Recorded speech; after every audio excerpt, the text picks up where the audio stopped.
but this is vivid with the actual scene. If you go to Mornington Crescent, it's the most boring part of London you could possibly. It's literally a few hundred yards from here. It's just up the road. It's a horrible little dimsy part of London, but I'm going after this. yeah, you go and see. And here he is in 1966 in England, the year of the World Cup. So it couldn't be that bad when we won. But these lemon yellows, acid yellows, and the light and you can get lost into this picture. It's absolutely marvelous. Does the scale, it seems much larger than what you've been showing us Yeah, before? it's a big I'm not so keen on small objects. I used to be very interested in small cameos and ancient glass and things like that, but my eyesight is not as good. Well, it's pretty good, but it's also a pretty girl when I see it. Yeah, it's very good. And very beautiful, I might add. Oh, thank you. My aging. I return the compliment. Well, shall we your place or mine? This is going out. You know, Oh, into sorry. the world. Sorry, my wife. We're going to have to do the expurgation. Yeah. I do like rather large objects because you can feel them and touch them, and I just like large things, you know. That's the beauty of contemporary art sometimes, is that the scale is, you know, quite massive. So you can literally kind of enter these arenas and, you know, kind of do combat there, or be completely in a place of contemplation. I like that. I like this too, but it's a totally different feeling. I can't see small objects. I can't. That's what a loop is for. I had a painting by Joachim Uitval, which was in your museum many years ago, which is like this. Yeah, a little Dutch mannerist picture of about 1600, and it's the most beautifully painted picture telling the story of the marriage of Pt3. I can't remember the marriage now. It's all these people gathered round, eating and drinking and making love and full bacchanalian revelry. And it was, you walked in the room, all you saw was a blur, you couldn't see this thing. And when you got close to it and put a magnifying glass, you were transported back into a golden age of mythology. It was the most incredible experience. But my house has a lot of things in there. There's a lot of sculpture and paintings. And it just dwarfed by all these large paintings. And unfortunately, it went to a collector in New York. And these things happen. And he lives in a very small. Well, which is good. I mean, this chap lives in a small apartment with lots of small objects, and it's perfect. You know, it's perfect for him. Margaret, I have a question for you. I mean, we have been discussing it before we started this morning, but one question that is intriguing me is when do you call it a collection? I mean, and do you remember the moments? What object made it a collection? I mean, you start with 1, and then 2, and then 3, and so on. But what specific object? Do you remember that? I do actually. It's a painting by Cy Twombly. A big one. Not so large, maybe 4 by 6.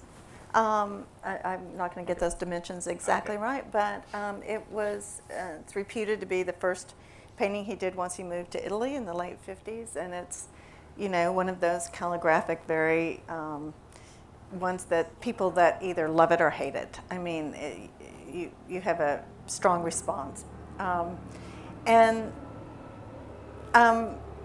we were told about the work, and it was one of those, if you can get to New York in the next 24 hours, we'll hold it for you.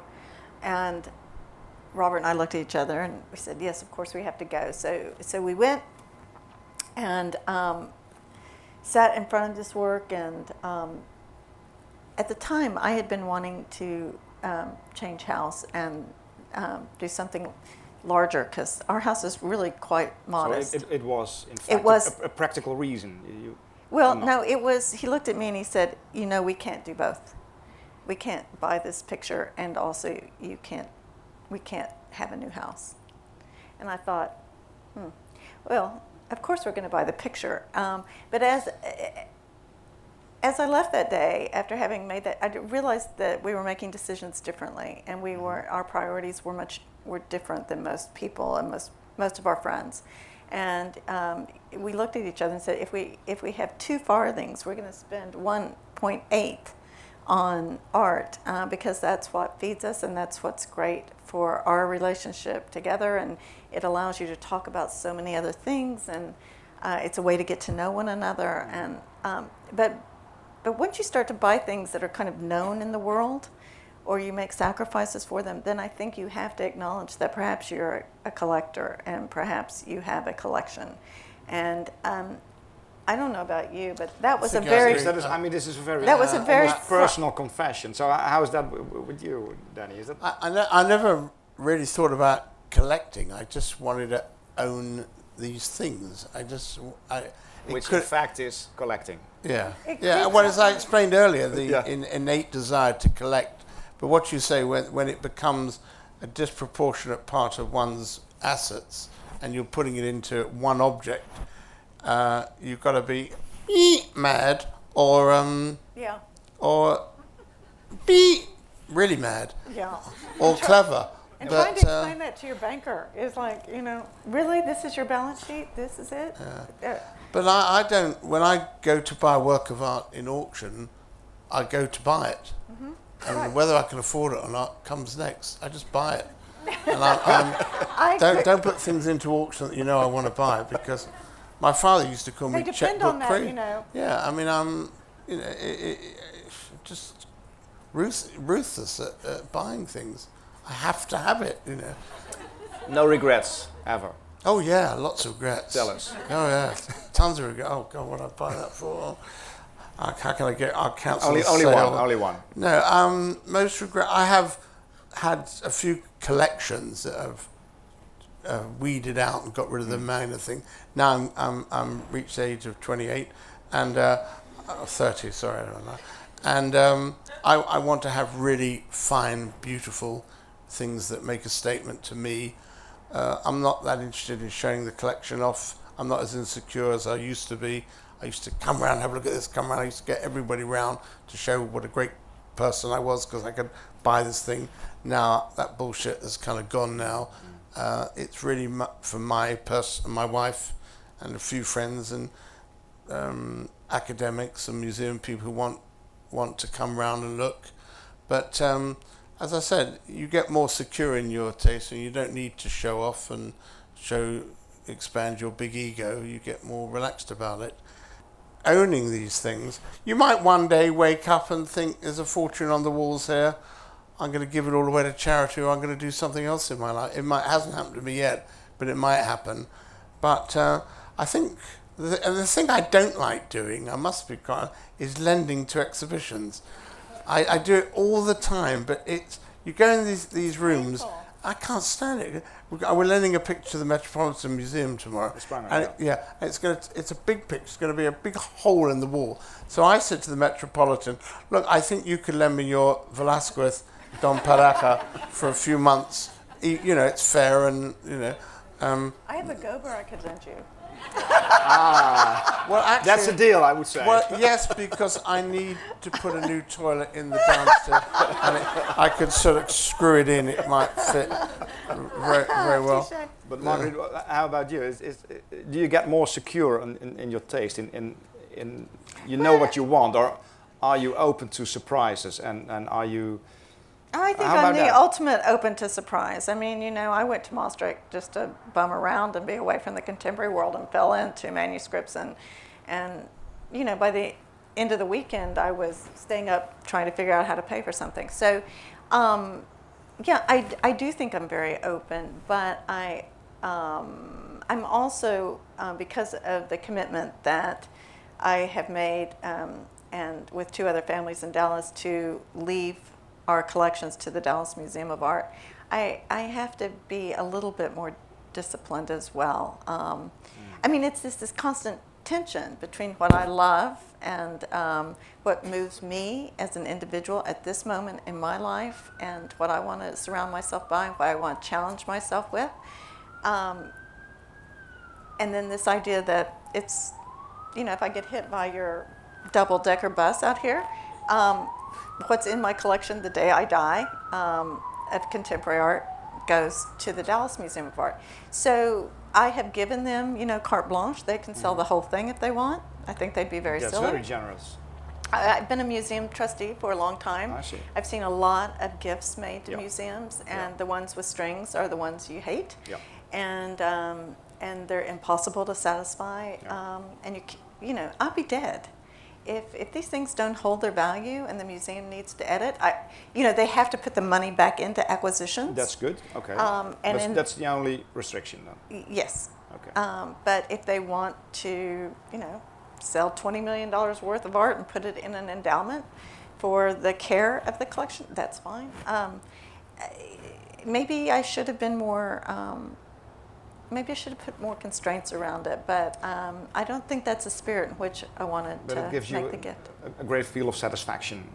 Right. Oh, yeah. So now I've just done an endowment gift to Yeah. the museum for art pre-1700, and that's not my field. I mean, I know a little bit about manuscripts, a tiny bit, enough to be dangerous, but I don't know anything about this field, and I'm really looking forward to learning. I have nothing to say with what they do with the money, what they acquire, but it'll be fun to just tag along for the ride. One more question for the both of you, and then I'm actually, there is some time left for. By for the way, I'm not going to give my collection away, because if I can't take it with me, I'm not going anywhere. You are a powerful man. Yeah, You're so a powerful man. I'm not that omnipotent in powerful. my life. I'm not going to die, and I'm going to live with my collection, and you can all stuff yourself. So that's all settled now. yeah. I'll be dead. It'll be.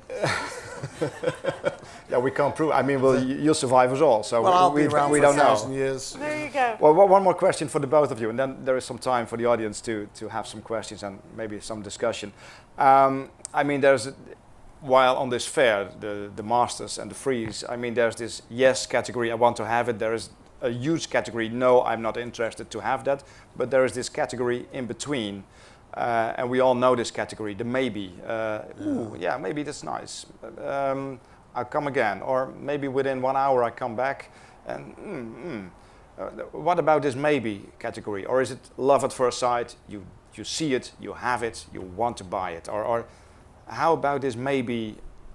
No, it used to be. Am I easier. sure? Is this really what I want? How does it work? Well, I think the world has speeded up, so much in every area of our life, right?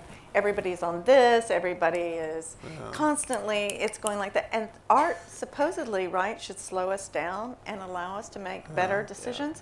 I think But not art on the fairs- preview here. I mean, art you fairs buy are- it because otherwise you miss it. I've seen people bludgeon each other to death to get into art fairs in the beginning, make decisions in 10 minutes, or the people that sneak in with their little cameras before. It's really quite uncivilized, but I feel like, for me, it's either love at first sight, or it's a really slow burn. I mean, it's never that I don't like tepid, lukewarm kind of, you have to talk yourself into it. Then you accept that somebody is. Maybe would step in. Yeah. Yeah. Okay. Can you introduce me to these people who are bludgeoning to buy a work of art? I'd very much like to meet them. You have to come to the contemporary. Stu, where are you? Can you make the a note of where these contemporary people fair. are? If someone buys a work of art from me, I go and celebrate for a month. I mean, I can't believe my luck. Really? We can turn you around. Yeah. can I'm do never a going to be a list. contemporary art collector. I live. That's contemporary enough for me. Very well said. That's very well said. You're a philosopher. That's the statement. Well, of the day. Yeah. Good. Well, yes. Next. no, but usually it's a matter. A lot of it is a matter of resources. Too. I mean, it's easy to fall in love multiple times a day with a work of art, but I don't have the capacity to, But you want to be sure, and just to be sure, you have to think about it, or you have to No. do some research, No. and it takes time. No.